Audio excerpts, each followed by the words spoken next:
En fait, c'est un roman écrit pour sécher les larmes des femmes africaines, les femmes ivoiriennes. Elles souffrent tellement dans les foyers, elles ont beaucoup de difficultés. Et ici, le personnage principal, qui est Marie-Léontine Djikalou, caractérise les souffrances de ces femmes. Ces femmes qui sont dans des foyers à cause des maris qui ne comprennent pas du tout l'art d'aimer et qui sont obligés de vivre les trois destinations amoureuses des femmes. Les maris, les hommes, surtout la plupart des hommes africains, qui ne savent pas aimer, qui manquent l'art d'aimer, qui vivent comme à l'époque du Moyen-Âge, font souffrir les femmes. Et les femmes africaines sont obligées d'avoir trois destinations. Lesquelles? Elles se laissent mourir. C'est mon destin, mon mari ne sait pas aimer, mon mari ne me regarde pas, je reste ainsi. Deuxième destination, elles sont obligées de faire la même chose coup pour coup. Tu sors, je sors. Et troisième destination... Tu trompes, je trompe. Voilà. Troisième destination, c'est la plupart de toutes les femmes africaines, peut-être les 80%, elles sont obligées d'aller dans les mosquées, les églises, les temples. Alors, si on n'a pas eu l'amour de l'homme, on aura l'amour de Dieu. Et oui, cette voix, on ne l'entendra plus.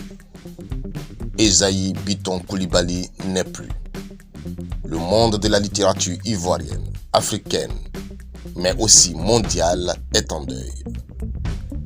Le célèbre écrivain ivoirien est décédé dans la nuit du 9 au 10 novembre 2021 selon un tweet de RTI Info.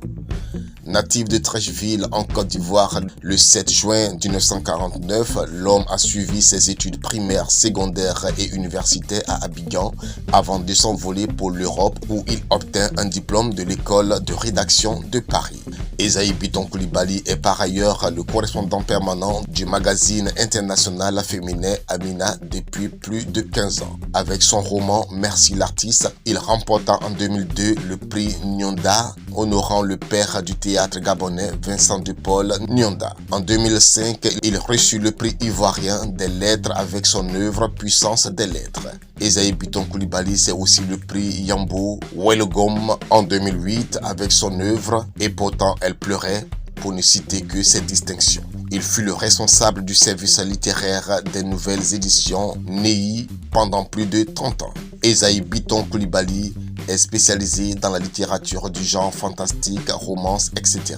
Pour citer quelques-unes de ses œuvres telles que La légende de Sayo, une littérature infantile parue en 1978 aux éditions Seda, il est aussi auteur de plusieurs recueils de nouvelles dont Ah les femmes en 1987, Ah les hommes en 1991 ou encore Mon mari est un chauffeur de taxi paru en 1998. Dans le domaine du roman, on peut citer entre autres Ma joie en lui, paru en 1977 chez Ney, ou encore en 1989 Le sang de l'amour et la puissance. Esaïe Bitton Coulibaly était aussi l'auteur de la chronique Savoir aimer édité par Go Magazine avec lequel il reçut le 3e prix littéraire de France Group en 2011.